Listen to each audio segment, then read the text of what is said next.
Well, hello there, my friends. I'm David. Welcome to Ordinary Guys Bourbon. Welcome to my world. Ordinary Guys Bourbon, yeah, from coast to coast, border to border, ocean to ocean.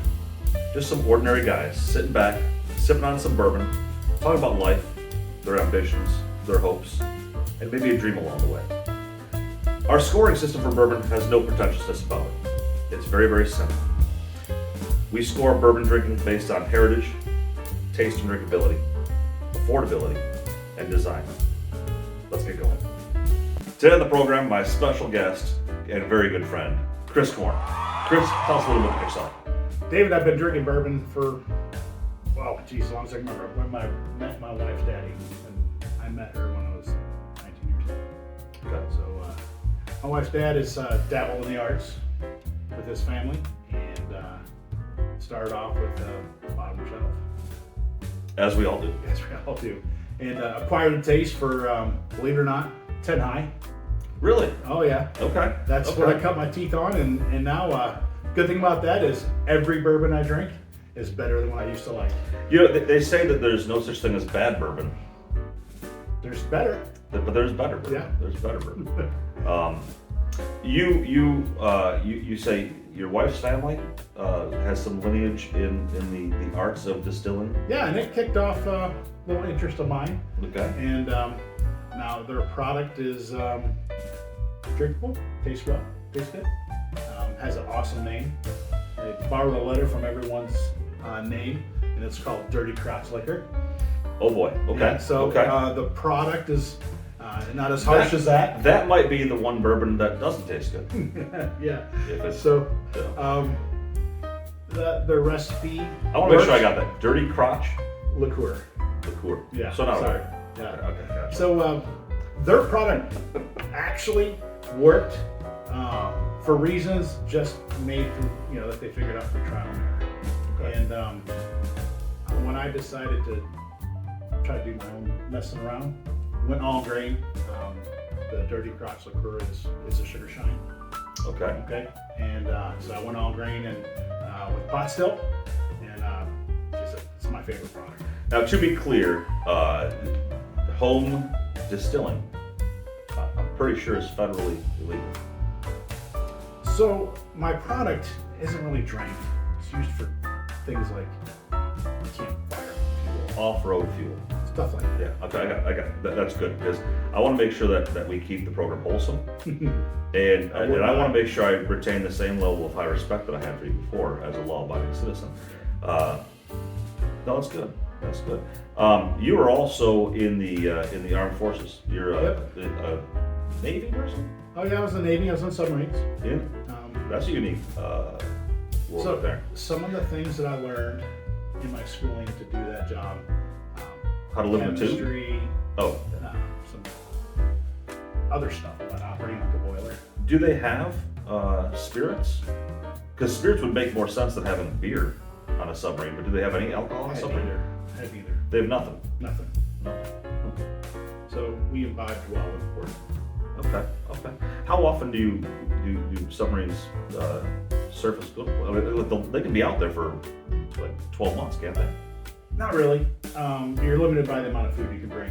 Okay. People, right? So I was on the type of submarine that is fast attack. So our missions were variable from you could have a 90-day mission, maybe going up north, That's still to you could have a 6-month deployment, but you're going from dotting the coast along different ports and maybe a week or two or whatever. But you ultimately we're limited, in my beliefs, by the amount of food we can carry. Do they have like when you were a kid, they had astronaut ice cream? That was a cool thing, like dehydrated food. So, yeah, when we ran out of fresh milk, which was within 3 days of leaving, and then we'd have what we call plastic cow. Okay. It was powdered stuff. So that's interesting because two things, and then we'll get into this bourbon because I don't want to go too sideways on the show. But have you had the Fairlife milk, like ultra pasteurized? We have had it. That lasts long. It's almost like you buy vitamin D milk. It lasts 2 months, but you have to chew it. But the Fairlife milk has 2 month. Yeah, ultra pasteurized stuff. Yeah. So it's like drinking white water, but still. So we didn't get that level of quality. But the powdered milk is also interesting because I was trying to convince Laura the other day. I said, hey, listen, we should buy some powdered milk because like I don't want to have to go to the store when I retire or leave the house ever. And she was not really on board with that. So. No, I avoided the plastic cow. We hung a skull and crossbones on the milk dispenser. Okay. Once it was plastic cow and no longer. Nope. That was the end. That was it. That was it. That was the end. Well, so today's bourbon that we're gonna have is probably brand new. First time you've ever had this, apart from when we recorded this the first time, is Wathen's single barrel, right? And just so everybody knows, we're new at this, and we recorded a program the first time, and there was some good dialogue, some good back and forth, and that's great. But we couldn't get the audio to work right, and we try to put out a product that's at least halfway decent, and so that's what we're gonna try here. But either way, Wathen's, we already had this before. I tried to remember all the stuff that we researched about Wathen's. I couldn't remember, but I did type some of it up. I'll go through some of this stuff. Some of these bourbons, the origin story goes back hundreds of years, and this is the same way, right? Hundreds of years. The story starts with this guy named John Medley the sixth. He moved his family from Maryland to Kentucky, began distilling whiskey around 1800. He passed away. It sounds like they continued distilling by Thomas Medley and William Medley. I assume those are his sons, but their birthdays are 30 years apart in 1786 and 1816. In 1901, John Medley's great-grandson George Medley moved the Medley Distillery from Washington, Kentucky to Owensboro, Kentucky, and along with his brother Thomas Aquinas, purchased the Davis Distillery, and then George and Thomas distilled until the start of Prohibition when they shut down. And then this Thomas Medley, he wedded this person named Florence Wathen, who was born in 1881. The Wathen family also had deep roots in distilling whiskey, dating back to a guy named Hudson, which is a cool name. He was born in 1727.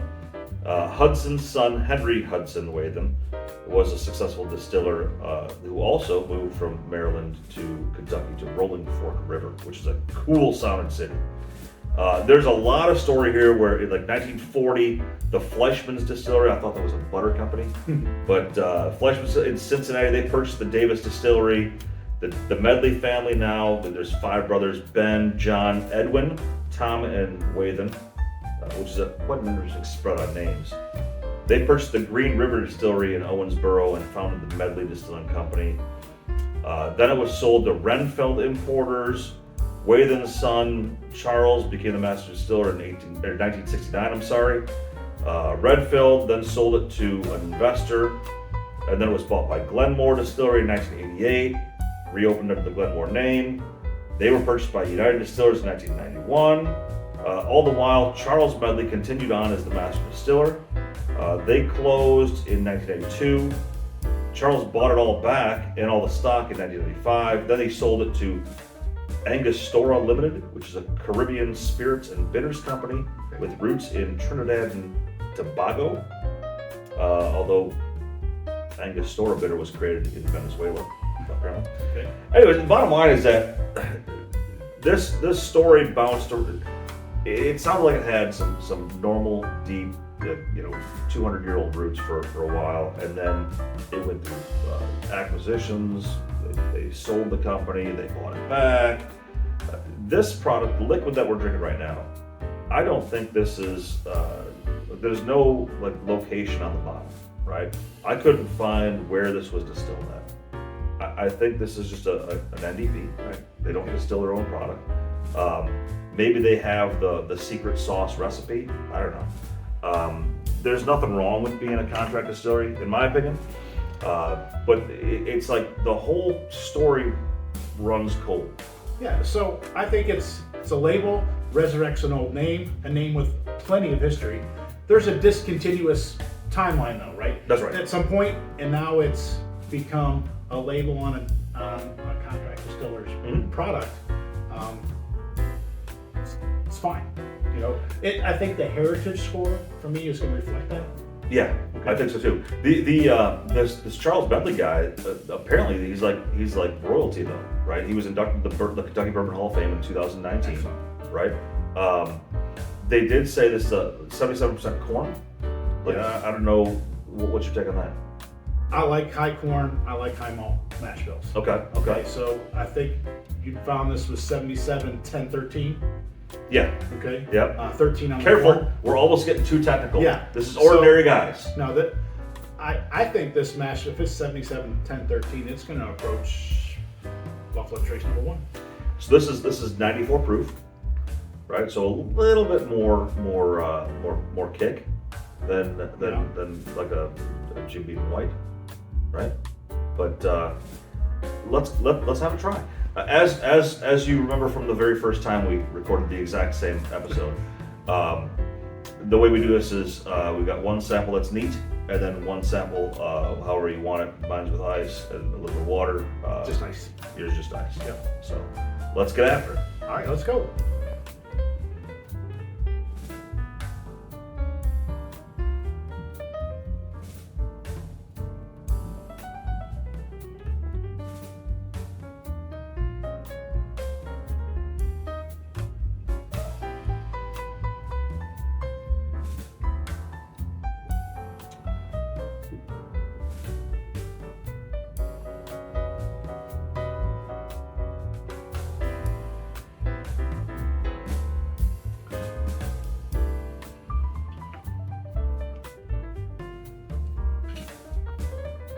So Chris, as we go and do the scoring, I noticed you did a little bit of a unique little tasting there. What was that all about? Maybe different than you, right? But not unique.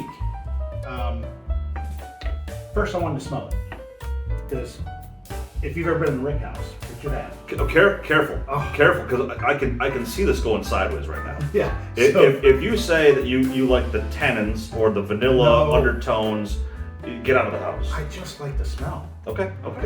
So I smell it, and then I do a little bit to get my lips wet and tongue wet because I don't want how I'm gonna grade it to be that first fire you get with a good 94 proof.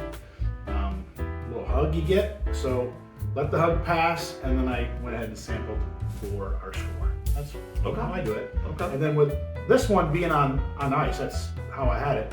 There's no hug on ice. We sat here long enough and talked about the intro. This nice and melted down quite a bit. So yeah. All right. That, and I'll let you get to your scoring here. But the other thing about this is that I'm using for the first time episode 2, very special one of those little ice makers. The Amazon ice makers, like $80 or something like that. And because I don't want to go upstairs and have to get ice. Right, so I figured it's a little convenient. I like that makes cubes in like 5 minutes or something like that. But they look like little thimbles. Yeah. You know. Yep. So I know you're still scoring. I'm going to do some math here, but as we do this, 4 categories. The first category, heritage. Maximum score is 20. What do you have this one at? So I gave it a 14. 14. Yeah. Really? Yeah. I do appreciate the backstory. It could all be fake. Let's assume it's not fake. I mean, you found the name based on the product, right? So yeah. There's a link there. Lots of history. Medley, Wathens. It's discontinuous. Okay, Yep. so which most distillers didn't make it past Prohibition. Yeah. It is a resurrected label. So the backstory is pretty damn cool. Who signed the bottle? What is it? Is that Matthew Medley? That's what it looks like. I don't want to. I didn't read Matthew Medley in any of the. That looks like an M though to start things off. I don't know what the hell's going on. But 14 you scored. Yeah, so Okay. it's fairly high. It's not like it's a new label with a non-con. It's not Detroit City Distillery. Non-distilling producer. Yeah. And with a new label with no backstory. So it's much stronger history than that. It's not. It's like Kentucky Owl, as far as that is a DSP in the single digits, but they stopped producing, and now they've got the label out again, but it's contract distilling. Right. So it's very similar in history. Okay. So both strong, and that's why I go to 14. Well, I give it a 10, Okay. but that's okay. Taste and drinkability, maximum score of 40 here. What do you think? I got a middle of the road, just slightly better. I'm 21. Okay. Well, I'm close. I'm 22. Okay. I enjoyed my neat sample. Tasted good. Smelled good. I almost have some remorse in putting the 22 down because I like this one. Well, at 6, we'll talk about affordability, but I think there's no shame being in the middle of the grading scale. There isn't, and the worst thing, like well, never mind, it's a different story. Yeah, I agree with what you're saying, and we're really close, 22, 21. Affordability. Now this is a $59, $60 bottle, which if you think about the market, like an Eagle Rare, if you can find an Eagle Rare or a Buffalo Trace, like it seems like these things are harder and harder to find, or blends, right? I had Vince on the first episode, and you talk about blends. To find a bottle of blends, it's all like finding a unicorn, And like this stuff used to be $50, $60 a bottle all day long, and so this is $60 a bottle, not hard to find, really. Okay. I don't think. Maximum score here is 30. What do you got? All right, so I've got it at 12. Okay. Okay, for a mid-level, a score 21 out of 40. Yep. On taste, okay, and drinkability, to then go $60 for that bottle, I think that's high. Because there are a lot of $40 and below screw tops that I think I would rather pour than this one today at that price. Yeah. And I think I scored it too high. I gave it a 20, but again, I think I scored it a little bit low in taste and drinkability, so I'm comfortable with my score so far. Okay. The sums of design of the bottle. So I think there's some extra effort in the design. I like the dimple in the side. I do too. This is going to be easy to I pour. do too. Okay. On the bottom, there is homage to the Prohibition, design where it can hide as an ashtray, and it has some. Really? I never thought cuts. about that. Yeah. So the design is not bad. I enjoy this bottle. It's not fancy, but there are some features out of it that I like. I wonder if that's the same bottle. Have you ever had Cardew? I have not. Scotch? No. It's almost the same bottle. Okay. I wonder if it is the same bottle. So I also like bottles that are not extremely tall. Me too. And that's because my bar at home, I'm shelf limited in height, and Okay. this would fit very well. See, and I thought you were going to say, not me, because I've got the agility and focus of a machine. But I thought you were going to say that when you have those taller bottles, they don't have as much stability, and after you're going to like your third or fourth or ninth, you get a little shaky. So, No, see, my shake is before. Your shake is well. That's a problem. That's the a first different drink problem, calms Chris. it. That's a different problem. So overall, I gave it a 58. Yep. So with that 6, I'm down to a 53. 53. So- And somewhere over here, I've got our scores from the first time we recorded this. Here we go. Last time, I gave it a 63, and you gave it a 53. I think you might have been copied. You might have been cheating. I wanted to be as consistent. But you stand by your scores. I do. I went a little lower, but I'm comfortable with it. I'm comfortable with it. 58 and a 60, 63, 53. 53 here. 53 and a 63. So, no, I'm sorry, 53 and a 58. So there you go. Episode number, I think 2, this is. Wathen Single Barrel, Chris Corne. We'll talk to you soon. So